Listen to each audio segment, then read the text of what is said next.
Good afternoon, everybody. I am Jill Dvorak, the Chief Content Officer at CommerceNext. We are a community, an event series, and a conference for marketers and digital retailers at D2C brands. I'm so excited to welcome you today. Today's webinar is called Collect to Convert, Going Beyond Zero and First-Party Data. So thank you all for being here. Firstly, we know your time is incredibly valuable, and we want to hear your questions during the retailer panel. Today's agenda is great. We have a presentation from Allison Kelly, the Chief Revenue Officer at Digioh, and then we will be joined by three incredible retailers: Cristina Ceresoli, the Chief Marketing Officer at PacSun; Eli Winkler, former president of Smith & Noble; and Reem Seghairoun, VP of Global Digital Consumer 360 at VF Corp. So we will get into that panel towards the end of the hour, but we are really excited to have you here. And thank you to Digioh for sponsoring today's webinar. We could not do these webinars every week or every other week without the support of our sponsors. It's been a real pleasure learning about what Digioh not only does for brands, but what they do as well for their partners. So what's coming up? I'm going to share my slides very quickly. Here we go. So next up on May 5th, so 2 weeks from right now, is a webinar that is being moderated by our co-founder of CommerceNext, Veronica Sansev. She has Michael Kors brand, Tula Skincare, and Grandin Road, all of them coming on with AB Tasty to talk through driving e-commerce growth with personalized experiences. And of course, that can mean a whole lot of different things. So there will be many definitions of what personalized experiences are during that webinar. And in case you have not seen our incredible social media, LinkedIn posts, etc., our big show of the year is coming up June 20th and 21st in New York. We just upped our attendance numbers. We are now expecting 1,700 people, which is a 40% increase over last year. So if you want to be one of the lucky ones to join us, please register now. All the links will be in the chat on your right-hand side of your screen. Now, if you've missed any of these past webinars and you're interested in any of the topics that we've covered, I believe we're close to about 80, a little over 80 webinars, plus many, many sessions we've done at the show. So there is quite some viewing there on our YouTube channel, youtube.com/CommerceNext. And finally, if you miss anything in today's webinar, the slides are available as a PDF here in this webinar that you're watching right now on Big Marker. And you also can view it later on demand. So in case you aren't familiar with this platform, very quickly, you'll see four things on the top right. Chat is to chat to us, tell us how you're doing, where you are, where you're calling in from. Q&A, those are going to go right to our panelists so that we can answer those questions. Polls, we'll pull that up right after Allison's presentation. That will be a live polling section, and then handouts, not only for the PDFs that you can download, but there is an opportunity to win a prize in one of those handouts. So make sure to download those. All right. Final thing to do is if you see other Q&As coming in for our speakers and you love that idea and you want to make sure it gets asked, please click the little upvote, the thumbs up. That lets us know that it's important to you as well, and you don't have to ask the same question. All right. So finally, if you are watching this on replay, the download button won't be there like it is right now live. So that little red box on your screen is where you will be downloading any of the handouts and or prize winning documents. All right, here's our quick agenda I ran through already.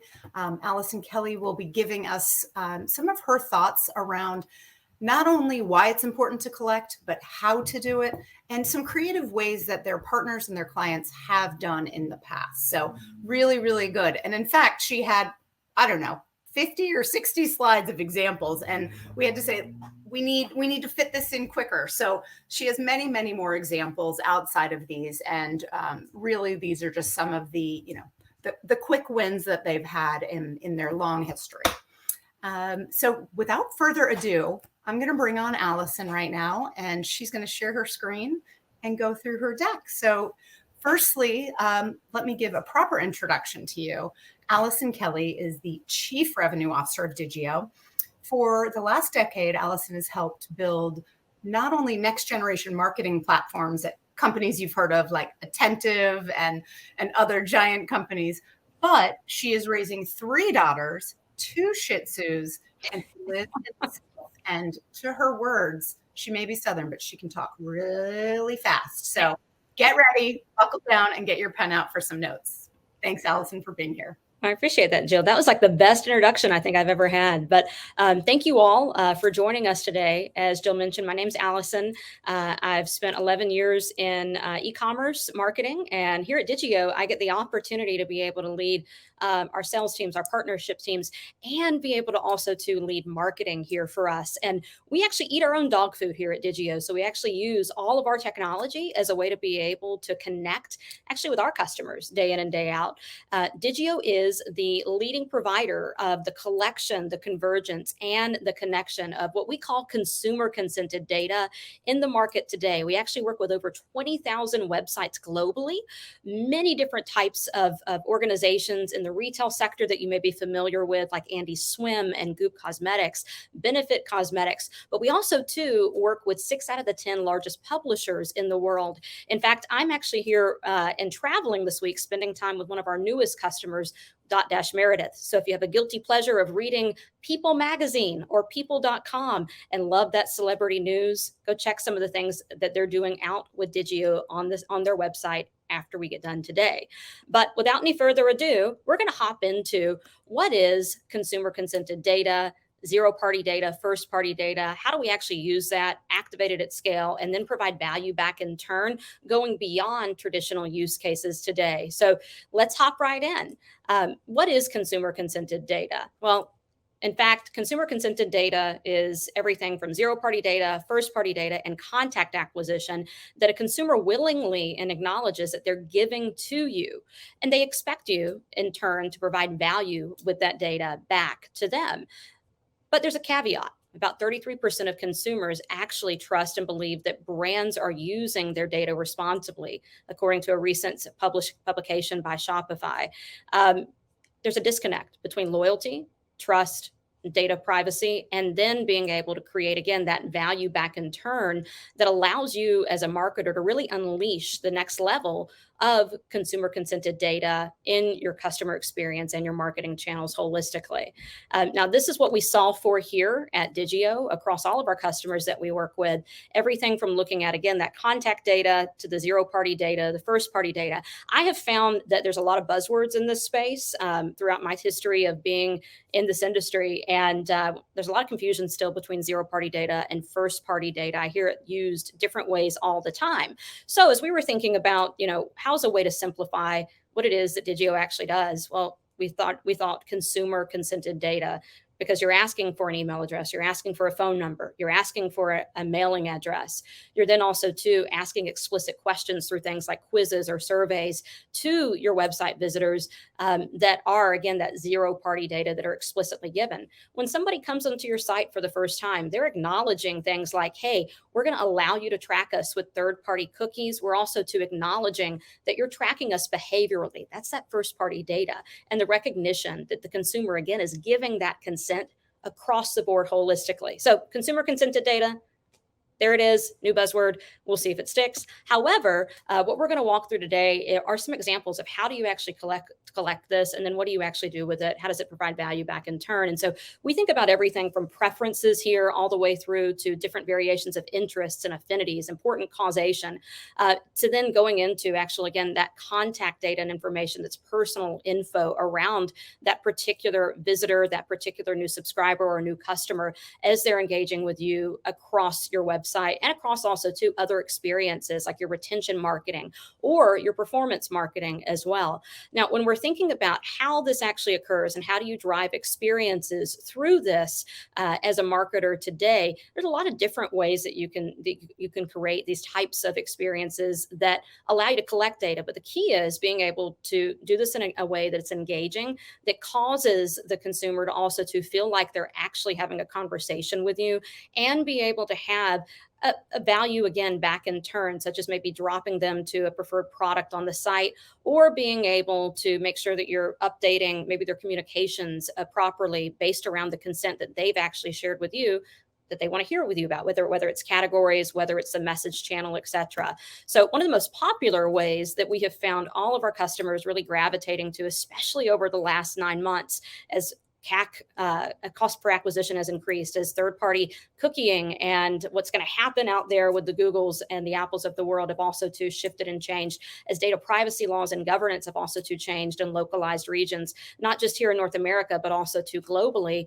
Quizzes are a very easy way to create an on-site shopping concierge experience, be able to also to guide and nurture a user into being able to answer questions. Side funny fact, I was talking about this yesterday with a friend of mine. One of our customers, Andy Swim, I encourage you, go check it out.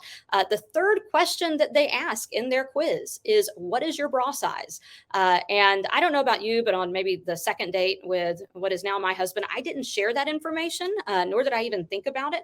But it's funny the questions that people will answer if you're providing value back in turn, and how soon they'll give you that information if you're trying to do really challenging things like find the right fit for a swimsuit as you're shopping online. It's crazy because we sometimes have analysis paralysis, and sometimes we simply need to stop, try not to analyze everything too much, and simply just ask questions that we're trying to better understand from our website visitors, and again, responsibly use that data back in turn. However, when you're using that type of data and it's effectively laid out in a way that's engaging across your website, on average, you'll see anywhere from 20 to 35% of aggregate monthly website traffic actually take and engage with a quiz. If you're showing it to 70 to 75% or more of your website traffic, you'll also to see increased conversions. You'll see an uptick in sales lift and the purchasing of first-time visitors through this as well. So there's all types of benefits back in turn. Not only do you give the consumer, but you also too are able to achieve those KPIs as a brand yourself as well. One of our customers, Jackson, is a men's jewelry line. They wanted to know who was shopping for whom. They made an assumption that it was significant others shopping for the man in their life. In fact, they actually were proven wrong. It was men shopping for themselves. But through the quiz and the analysis that we did with them, they actually were able to unlock even more incremental product lines that were catered towards women as well. And we learned those results and pivoted very quickly simply by using a quiz or things like surveys too, in order to be able to ask very simple questions to learn more about user sentiment, product affinity, who they are as an individual, what are their interests, what are things like their budget, how did they hear about us? And again, all of this is just simply asking questions. If you are using a preference center today, it's a great opportunity to be able to immediately start to better collect information on categories, interests. What are things that maybe about their skin type even? Are they dry? Are they oily? Are they normal combo? We see this all the time simply by the use of preference centers here at Digioh. And it's amazing when you think about what a preference center is for. It's really to save unsubscribes. However, we see customers like people actually increase subscribers and increase message volume accordingly too, because they have category selections built out in their preference centers. And so if you don't have a preference center today and people are merely just opting out, don't think about that as just one of the benefits. Think about also too catering towards consumer consented data and sentiment and preference as well. Now, what are some best practices for collecting data? Transparency. Help people understand. Why are you asking the questions that you're asking? And then responsibly use it back in turn to provide immediate time to value. That's the most important thing that I hope you take away from our time today, is providing value back to the consumer. If you think about the consumer first, and you're explicit in why you're doing what you're doing and explaining that throughout the journey as somebody is giving you this information, whether it's on their website, whether it's in things like a preference center, whether it's even in maybe the retention marketing channels like email or SMS. You want to be, again, transparent, but you also too want to provide value, because that builds trust. Don't ask for too much too quickly. I mentioned the joke about the bra size not being asked in the second date, right? Those are things that you want to be really sensitive about. And we have many different customers that are in maybe the medical or healthcare arena or weight loss arena, and you have to think about, what are you asking that's too intrusive? When do you ask for it? And then what do you do with it that assures that trust, and also too assures the security and compliance around the data in which you're asking for and how you're storing it as well. Those are conversations we have all day, every day here at Digioh. Now, how do you leverage this consumer consented data? Well, you want to provide, again, that value back in turn. You can solve challenges like maybe sorting through a large product SKU and catalog on your website and serve up recommendations through these quizzes that allow that user to go right into something that's on budget, that's on maybe the scent, that's on their taste, that also too is the perfect gift for maybe somebody that they're shopping through, and then immediately provide one-click conversions through these types of recommendations as well. Super convenient. Again, builds that trust and allows a user to immediately find what they're looking for. We all suffer from instant gratification desires and demands these days, short attention spans. These are great ways to be able to build the trust, build the value, and also to repurpose the data that somebody's willingly given you in a way that provides that type of trust, credibility, and value back in turn. You also too can use these around personalized results pages. A lot of our customers will use first and zero-party data combined with personalized results pages, taking things like a first name, reusing that in their retargeting strategy, in their retention strategy, reusing that across also too landing pages at scale. It is truly a way to use, again, all the data that's been given, measurements of intent with first-party data, and then use that across channels, whether it's your website or, again, other places that maybe a consumer may see you. If they return back to the site, on-site targeted messaging should be super simple. Not only does it drive obviously personalization, but also too it drives that sentiment of, hey, these people actually listened to me. They took the data that I gave them, and then immediately when I return back, they're recommending things like the side sleeper as an example from a perfect mattress. Maybe somebody didn't fully complete a quiz, and when they come back to the website, you launch the quiz again, and it has their first name already pre-populated in that. Again, ways to make on-site targeting and personalization easy, but again, show that you're using that data and you're using it responsibly. Being able to use that in personalized emails with recommendations, with being able to also to use any sort of maybe saved cart emails that have what was most recently searched, what was also to most recently recommended. Those are all great ways to create incremental touch points and also to incremental revenue value for you as a marketer and for your brand as well. Go check out, I call it the best customer story we never had to write. Our friends at Klaviyo actually wrote this for us. Go to Klaviyo, go check out and Google Andy Swim. You'll see an amazing story about how Andy Swim is actually using all of the data that we're collecting for them here at Digioh, and how they're using that as a way not only to increase on-site conversions, but also too as a way to be able to increase their retention channels as well.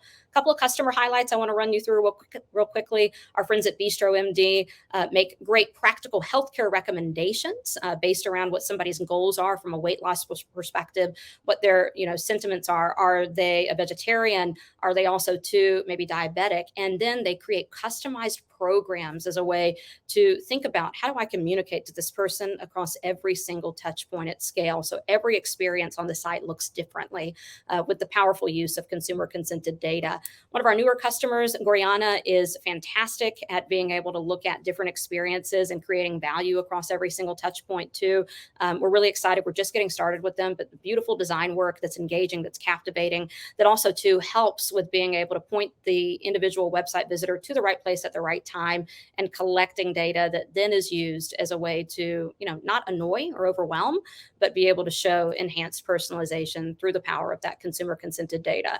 If you want to learn more, please scan the QR code for everyone that I get to meet with personally, which actually, yes, it is me you get to talk with. We get to also to do some site analysis, some consumer consented data conversations. We'll give you a $50 gift card here at Digioh, and you get a copy of our Let's Get Inquisitive guide and a questionnaire that is a quiz about quiz questions. So it's a quiz question recommendation quiz as well. So we're excited. We're excited to turn things over to the panel, get started, and Jill, we'll turn things over back to you. Thank you so much. Thank you, Allison. I love that. I love the meta of a quiz about quizzes. I did take it earlier, and it was surprisingly insightful in terms of, you think you know what questions to ask about people and you really don't. So, so thank you for doing that. I appreciate it. And again, that is also in the PDF. If people did not capture that QR code, it's in the chat as well as in that PDF. So thank you, Allison, for that. What we're going to do now is I'm going to start out really going through about 2 weeks ago, we did a poll just to kind of understand how we should level set this webinar in terms of just everyone's knowledge in terms of collecting this data that we're talking about. So this was from 2 weeks ago, April 5th. Just wanted everyone who was not on there to see this as well. So we asked, in terms of collecting customer first-party data, how would you describe your company's capabilities? So about half, 49%, were beginner, intermediate. We make it part of our marketing goals and our strategy, and we're still trying to master it. You'll see there was about a third saying intermediate. It's part of our goals, and we do indeed achieve it. And, you know, the remainder, about 13%, saying if it happens, it's just happenstance. We're not really doing it on purpose. And then advanced was a very, very small percentage. And of course, that's probably how I worded it, which is we could teach others. So, you know, you never really can do that in this day and age, right? Everything is changing so quickly. So that's where we were from about 2 weeks ago with all of the attendees on that webinar. So now moving forward, in order for our panelists to really tailor their answers properly, I'd love to ask you this question. So right now, what are your most successful ways of collecting first-party data? So based on the brand that you are at currently, what are your most successful ways of collecting first-party data? So Alan, if you would help me take this poll live.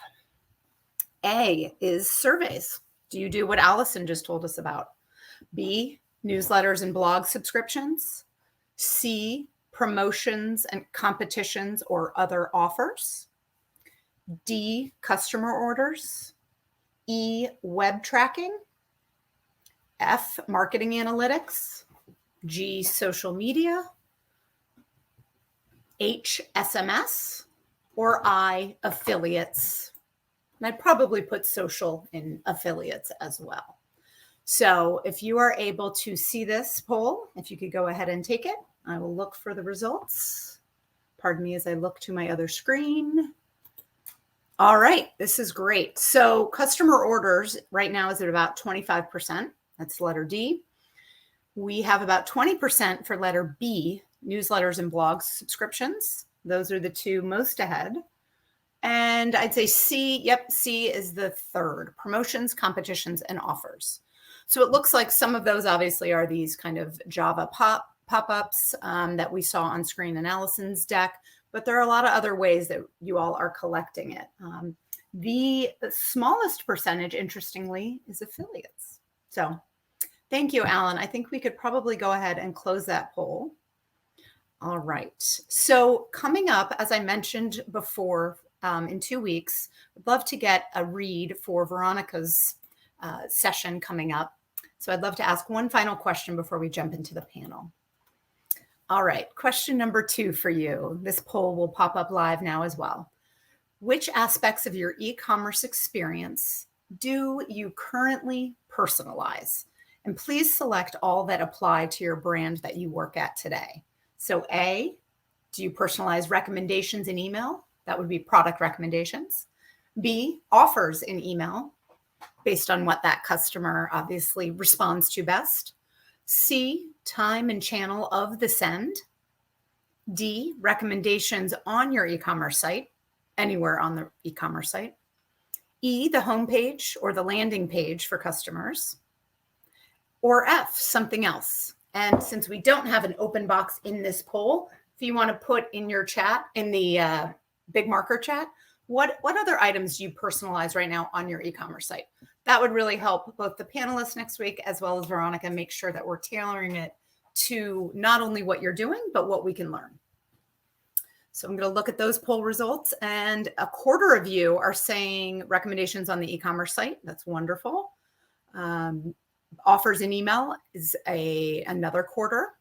And again, we're selecting all, so this will be a bit of Jill math here. Recommendations in email, again, another quarter. So really the top four, A, B, C, and D, are all getting about, 20 to 25% of your clicks now. And then let's go over to the chat and see if there's anything very, very interesting there. Nobody has chatted in their other, so I will keep watching that. All right, we could go ahead and close that poll, Alan. Thank you so much for helping us understand what level we should really be targeting for this next webinar. We do this content to make it useful, and it's really helpful when you help us do that. So thank you. All right, without further ado, let's jump into our panel now. Again, I introduced them all at the top of the hour. You will see Eli Winkler coming on screen. You will see Cristina Ceresoli. You will see Reem Seghairoun, and you will see Allison Kelly back again. So welcome all. Thank you for being here. Thank you for sitting through the presentation. And I'd love to jump right in with some questions. Sound good? Thumbs up for everyone? I love it. All right. So firstly, consumer consented data means a lot of different things. I'd love to start with really what is kind of the definition at your company right now, and what are your learnings and your best practices for how you are collecting it currently. I'm going to go ahead and start this one with Cristina, and then feel free to pick up, or I can call on someone afterwards. Welcome, Cristina. Thank you guys so much. Eli or Reem, I'm totally just going to pick on you and pick one of you when I'm done talking. So be ready. Yes. I am 8 weeks. Maybe this is 9 weeks into my new job at PacSun. So if you hear me give a lot of examples from further back in my past as well, then don't be surprised. But Jill and I had this interesting conversation, because if you go back to some of the basics, but really, really important points that Allison made, and she uses one of the references that I love when it comes to consumer data, which is do not date before you introduce yourself, right? So I think as marketers, when it comes to this kind of data, there are two fun things. One is all those things you do as a marketer that make your brand really cool and make your brand resonate with consumers. That stuff matters, because they're not going to share your data unless they actually think you're cool and have some sort of personal resonance with you. So don't back off of that other stuff that you're doing that can be really fun, because I think that opens the door. That starts the whole situation. And then the second is when Jill and I were talking about preparing for this, I said, man, this younger customer, whether we call them 14 at the broadest, probably 14 to 24 at PacSun, or 16 to 20, more targeted. Not only do they change a ton and their technology use changes a ton, but also what they have access to use changes a ton. So at a Chico's, we could think for years along the same path of, we're going to collect through email, we're going to collect through sweeps and et cetera. And we would do those things over and over and really be able to fine tune. Whereas at PacSun, there was no NFT, there was no metaverse, there was no Roblox, and then there was. And now that's where everyone is, and they're very, very comfortable. And the expectation is that we're going to be there. So I think for us, there's a challenge, but it's also a lot of fun to say, how do we use everything we've learned in the past, especially from a crew like Allison, but then also, how do we move it into totally new places where maybe we're not even used to asking the customer to share data. So I'll leave it at that. And Reem, I'm handing it over to you. Yeah, thank you. I'll jump in. I think in VF, we have traditionally kind of thought about the consumer consented data as two formats. One is like your first party data that you can get directly, whether through a sign up in your website or an event, like we do Vans family events, House of Vans and the like. And then the third party cookie consent, which of course we collect that through the website. And in both cases, you heard the word consent, because it's something we really take seriously. Consumer privacy, we don't look at it from a compliance only perspective, but we look at it from a respect and creating that relationship with the consumer and trust. So we have kind of a two-gated consent on our websites, one for marketing communication in general, and one to actually save and use your personal information.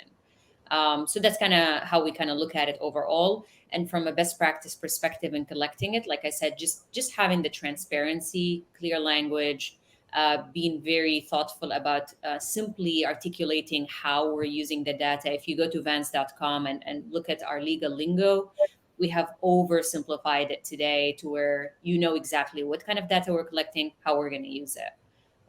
So that's kind of my perspective, and I'll pass it on to go ahead.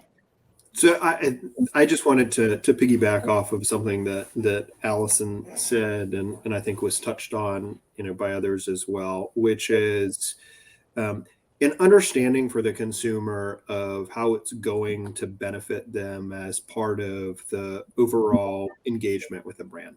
And I think that at this point in time, we would probably all agree that things like name and address and email and phone number, and any kind of site-side behavior that someone can capture, it's pretty much table stakes to be able to do what customers expect, particularly from an online shopping experience. But I think that the point that Allison brought up is there's also tons of information that one can garner when someone understands how it's going to add to their purchase experience. So, I'll give you a couple of examples from, my recent past at both Smith & Noble and Lazy Boy, which are in customers' homes. We would ask people, what's the number of rooms that they have in their home? We take dimensions and measurements of their home, write down wall color, flooring style, number of kids, take pictures of their homes, like literally the most personal things that someone could provide. And it was all done with the understanding of making their shopping process more enjoyable, easier to get a product that was more befitting of their needs at the end of the day. And so I think that, one big thing to understand is there's no end to the type of information that someone can give you, so long as they see meaning and value in it. So, Eli, you brought up the point I was going to go to next in our next question. So, knowing how many rooms or knowing how many windows, how does that tailor either a site experience? How does it tailor a service call? Like, what would you do with that information at either of those companies, and how would that change the experience of the customer? Yeah, I mean, so I think you can think about it from a few different perspectives. One is just, insofar as marketing spend is concerned, right? If I know that you represent a big opportunity, guess what? I'm going to spend more money, against you as a means to realize that, or, choose to perhaps engage with you for a longer period of time, knowing that, it may take longer for you to make a decision. So I think that those are the things from a marketing standpoint. From a sales experience perspective, it would absolutely influence the type of person that we would send to your home for an in-home consultation or even an in-store consultation, right? So for example, let's say you were interested in shutters. We're going to send someone to you who's a shutter expert versus someone who may have, joined the company 2 weeks ago. And so I think that it can absolutely be used to tailor and influence the type of people that you choose to have customers interact with in your brand.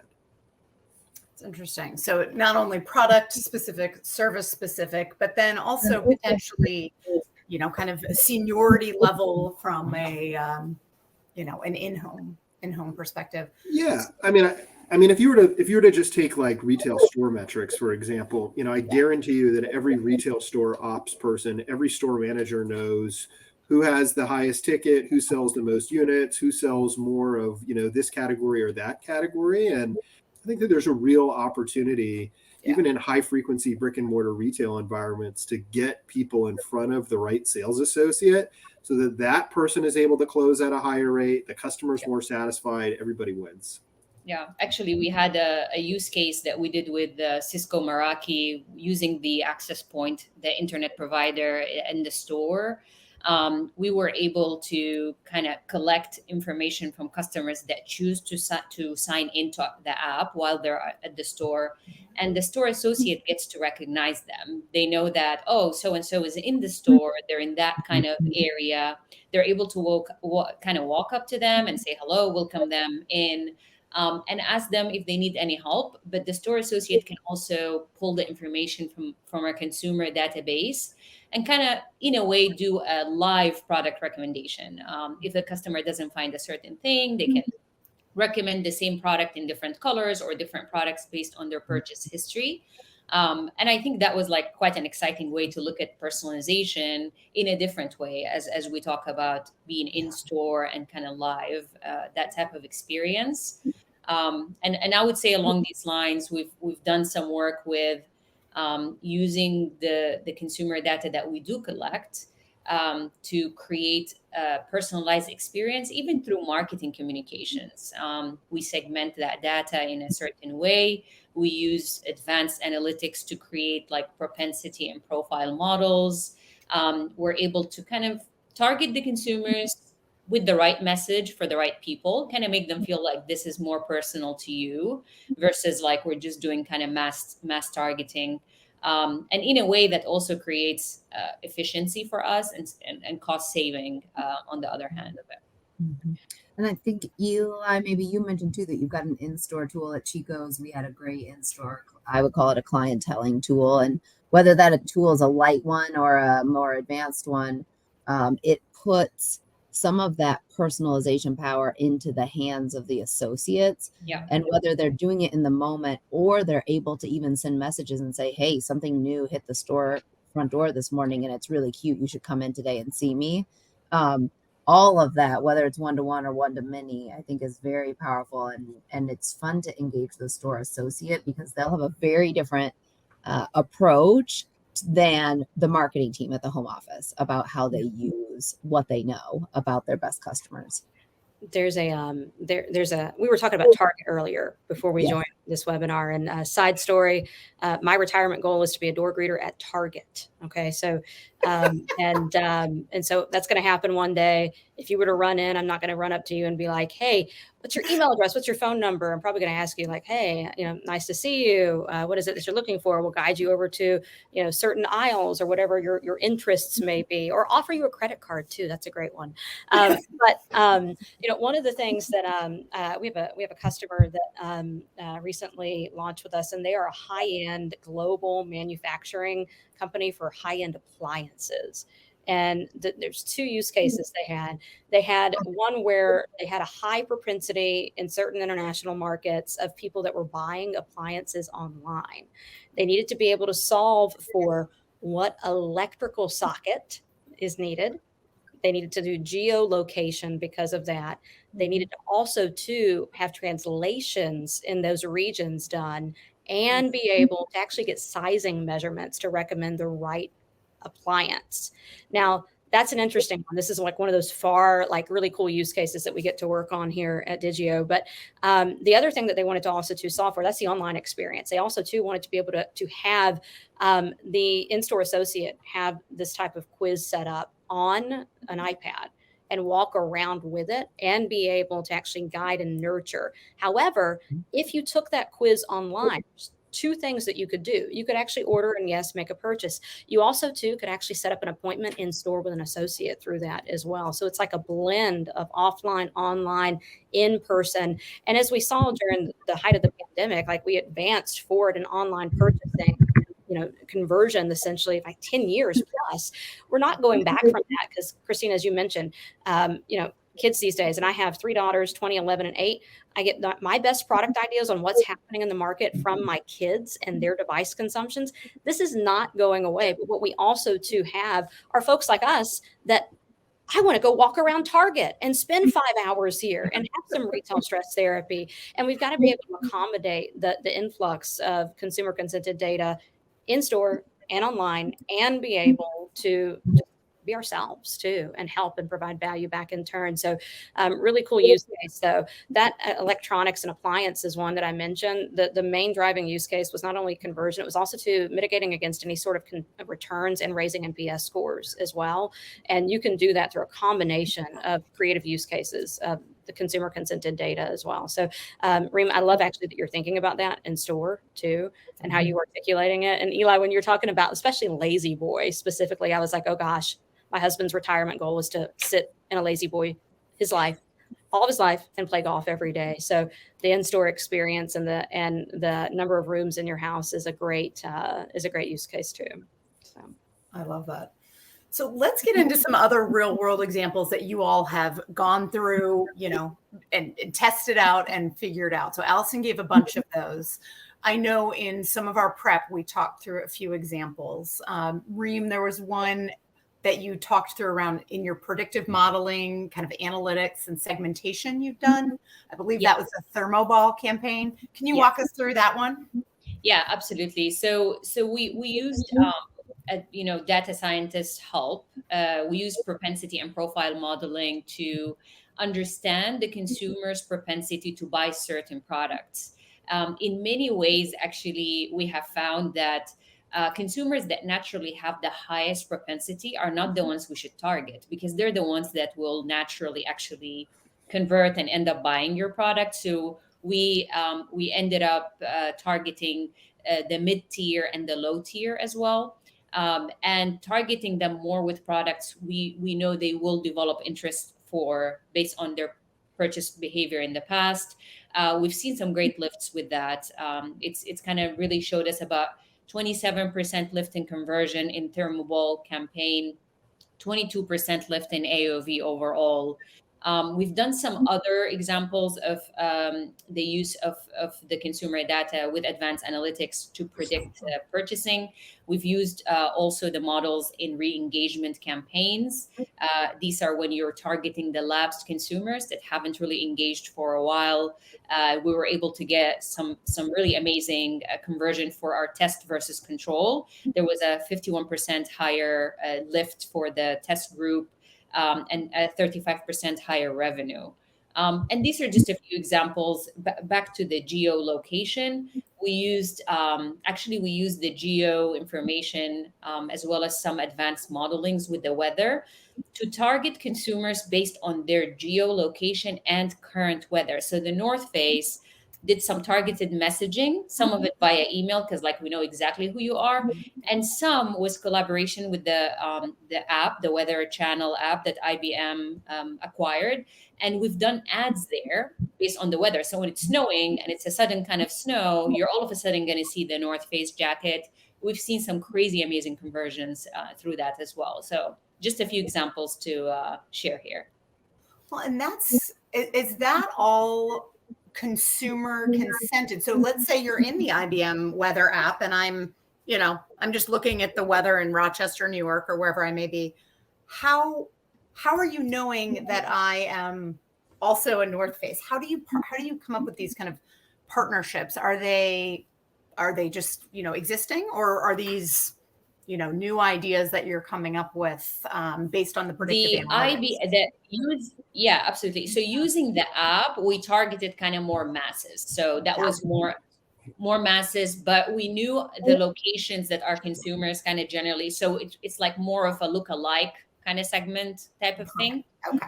But the email type of targeting that we did was specific for one-to-one, specific for our consumers.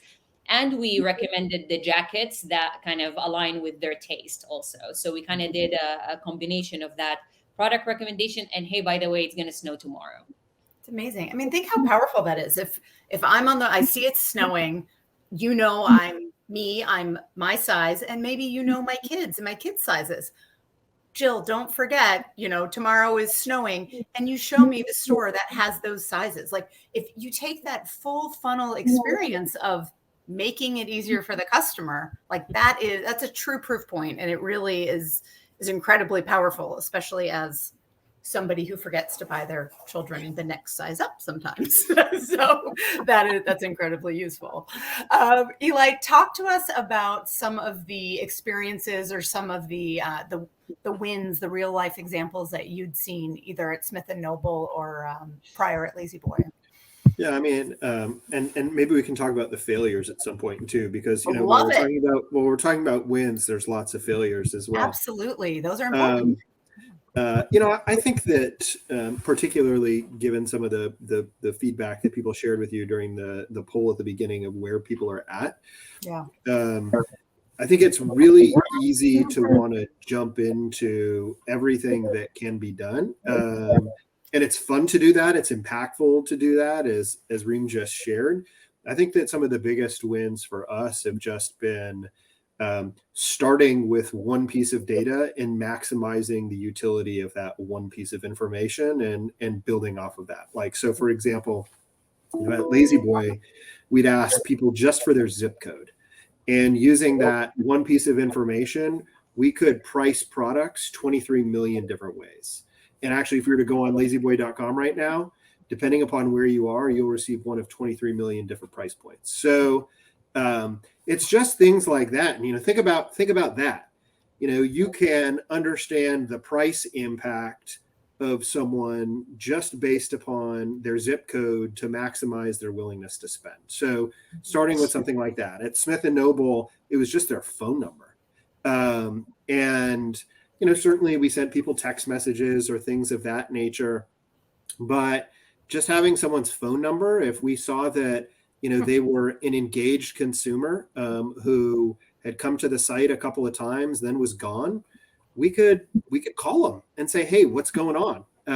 Is there something that went awry along the way? And so I just think, think big, but start small and get some learnings under your belt and scale from there.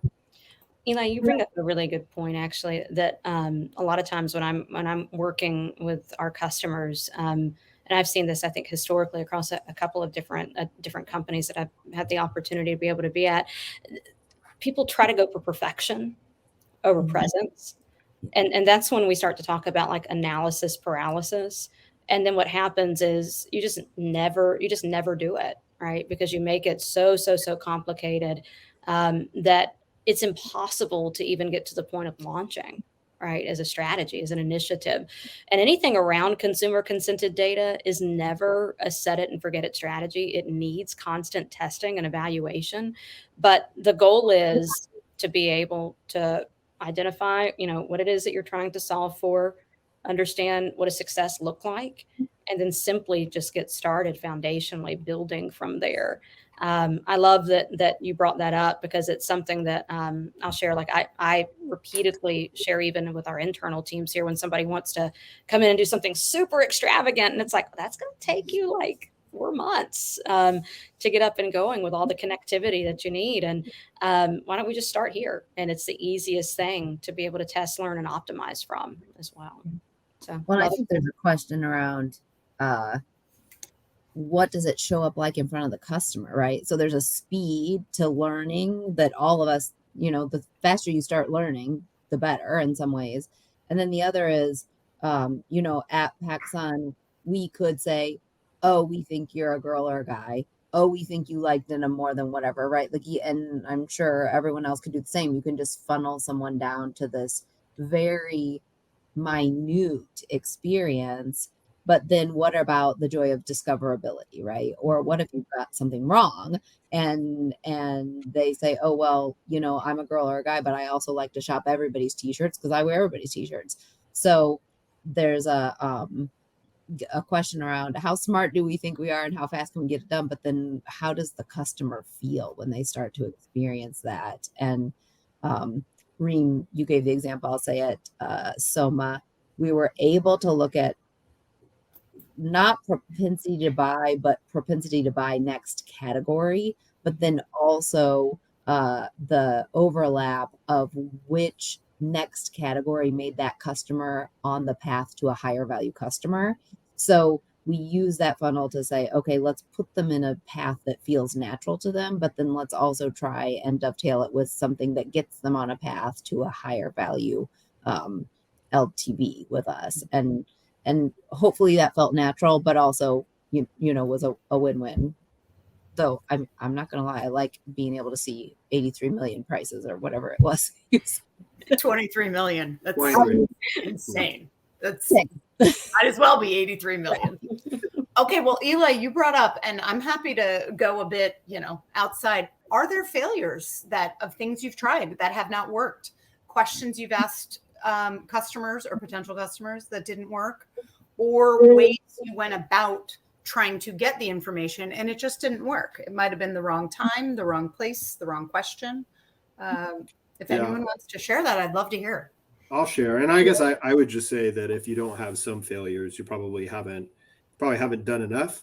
At some point in your journey in collecting the information, you'll take a misstep. The one that I like to talk about was at Lazy Boy, where we created a prototype chair that was actually in kind of a next gen store model that mapped the pressure points on someone's lower back and on their rear end, and then showed it to them like on a screen. And using that information, it recommended which chair was right for them. And it was awesome. It worked really well. People hated seeing pictures of their butts on a screen and then having it emailed to them.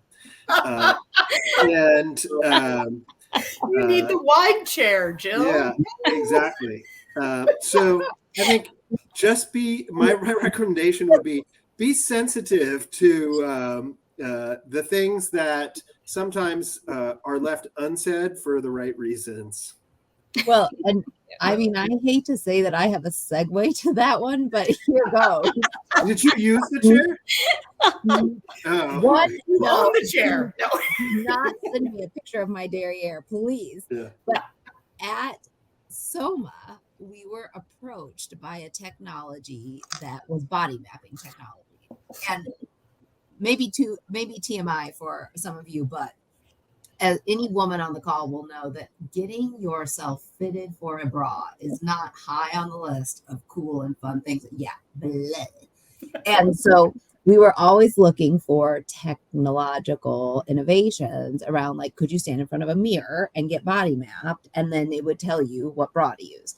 Well, you can, but then the question is, what do you see? What do we all see? And is the collection of that data even safe? Like, how do you go about making sure that a company on behalf of the customer is protecting the collection of the data? So I think that whether it's what you show the customer or what you collect, just because you can collect it doesn't mean you should have it, and also doesn't mean you should use it in all the ways.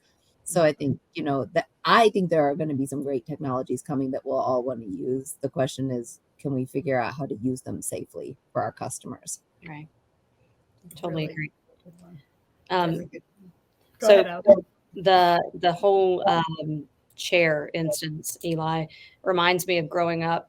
My family owned a printing company, and we had copy machines there. So the goal was, as a child, was to sit on the copy machine and make that image. I would be scared to death now if that occurred. So, but just so you know, and he's 7 years old, that you think that's cool.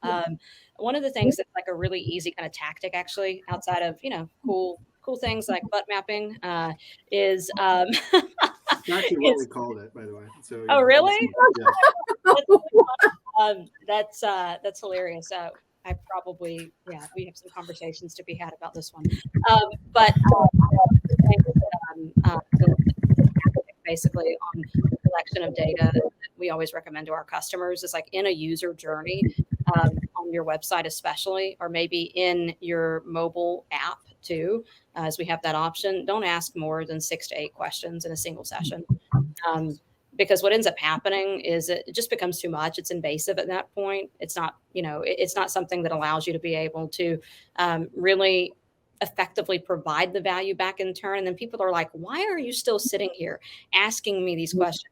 I correlate everything over to dating, even though I've been married since I was 22 years old, and I'm, well, a little older now, and I haven't done this in a long time. But the reason I correlate it over to dating is like thinking about when you're sitting at the bar and maybe you're on the first date and somebody's just asking you all these questions and you're like, dude, are you with the FBI? What are you trying to do with all of this? So we tend to see data that just tells us again and again for customers, don't ask more than 6 to 8 questions max in a single session. Otherwise, you're never going to get what you're looking for. You're going to have a major failure. We're going to have to go back and go redo this all over again and analyze, exactly what to shift or change. Again, that means simplification first, modify from there.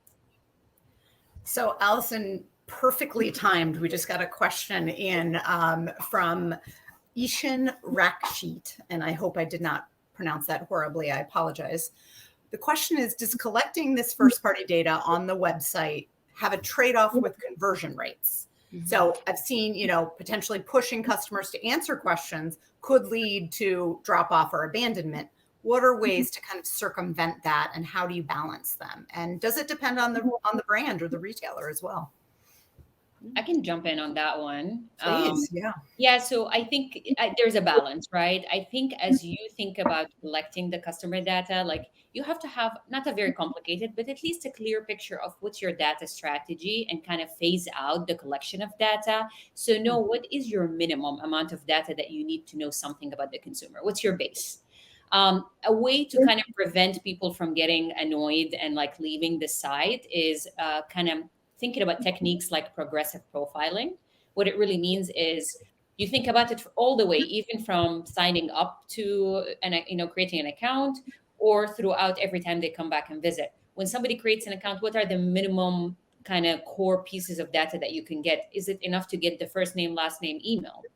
And then the next time they come back to the website and sign in, you can have you can use gamification to like encourage them to give you more information about themselves, and just a little bit at a time, but like have a clear data strategy of when and how and why you're collecting that data. I think that doesn't create that kind of annoyance and fatigue and makes consumers willing to give you the data, and you're not overly interrupting their shopping experience. Yeah, that is wonderful. Yeah, I think the other thing there is to map where your customers are and when they might be in the right mindset to give certain data. And I come back to our store associate example. The store associates would just chit chat and be able to collect so much information that seemed, Allison, like you said, like a natural conversation. And then other things, nobody loves a junky mirror in a dressing room, but if you put a barcode on a mirror in a dressing room and you allow somebody just to do something while they're hanging out or trying to figure out how many things they're going to buy, sometimes better than asking them to stand at the cash wrap and hold up that line of all kinds of people behind them and answer certain questions out loud in front of other people, right? So we really thought too about if you could capture what you could capture in the digital space, but then you took everywhere else that your customer is, where could you take those snippets of information and capture them in places that are more natural and slice that up, right? Everything doesn't have to be captured everywhere. Such a good point. Yeah, because half the time you just don't want to hold up the line behind you. You're like, no, I don't need an account. I don't want to give you my email right now. Like, or you're standing behind someone who you're like, do you really? Come on, dude. Yeah. Absolutely. So it's thinking through more than the journey, but thinking through the mindset of that customer there. And every other customer. And every other customer behind you in line. So we've talked through, obviously a lot of ways to do these things. How are you actually doing them? One specific question came in for Eli, which was, what was your personalization stack? What did it look like? Was it in-house? How are you guys getting these kind of either questionnaire surveys? How are you getting this activated and, pulling the data? Is it real time? Is it, how quickly? Yeah. It was a combination of things, I would say. Things that were built in-house, things that were services partners that we had to help facilitate it for us. I think that the thing that I've learned is over time is it's great to kind of prototype something in-house, get it into the market quickly, see what the impact is, and then make a decision as to how you scale it from there. And typically scaling it means, at least from my perspective, working with someone who's has it as their sole focus, but making sure that it's integrated into everything else that you're doing. So it's always been a combination for me. Interesting. I don't know, Cristina, Reem, do you guys want to talk through any of the, are they internal, or does it kind of not matter? It's just what you do with the tool at some level. That's kind of what I'm guessing. Yeah, I'm agreeing with Eli. I think it's a combo of built in-house versus kind of, build and buy kind of decisions happen. And we certainly do similar approaches of like, prototype and test, do an MVP with something that's built in-house. If it has enough value, showing us like, a real ROI, and we decide to invest in the capabilities when we go and buy. Because at the same time, like we're a retail shop, we're not an IT shop, so we don't want to end up with like 100,000 engineers to maintain an enterprise tool. So that thinking kind of does really align very much. Yeah, that makes sense. And I think the genius always comes, I find, across the entire marketing team, or even across the entire org, right? PacSun has such a great track record and continues to engage the entire organization in thinking around, like the entire org will engage around marketing challenges, and then the entire org will engage around merchandising challenges. So I think genius coming from anywhere is always great. And I remember at Chico's, the first sweeps we ever did came out of the PR and social team, but those customers shared so much data that, of course, you can like almost see the data team running across the campus saying, where did all this data come from? And so I think you can also pressure test, if the sweeps is big enough and cool enough, or something, some activity or event is engaging for the customer, they're more likely to give you more than what you even think might be possible. And if that's coming out of your PR team or your events team, so be it, right? That everybody can use that data later on. You struck on something, Cristina, as I know we gotta wrap here, but you struck on something that we talk about. It's the alignment of people that really make any and every initiative that you may have around this type of practice fully come to life. That first is something that if you don't do that, you can still have success, but it's only going to be short-sighted. It's not also going to be fully beneficial in a way that provides value back in turn to maybe analytics or the data team or performance marketing as well. And so those are all different touch points that for sure I know we talk about a lot. And prototyping, then going forward, testing and optimization, that's harder in-house oftentimes for teams. And so it's all, again, the alignment of people. That's a lot of people to bring together in order to execute on a strategy. I love that.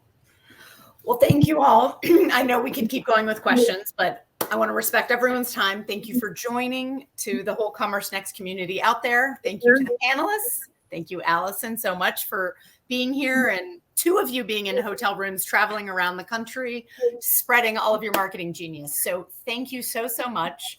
And we will see you back here in 2 weeks at 2 p.m.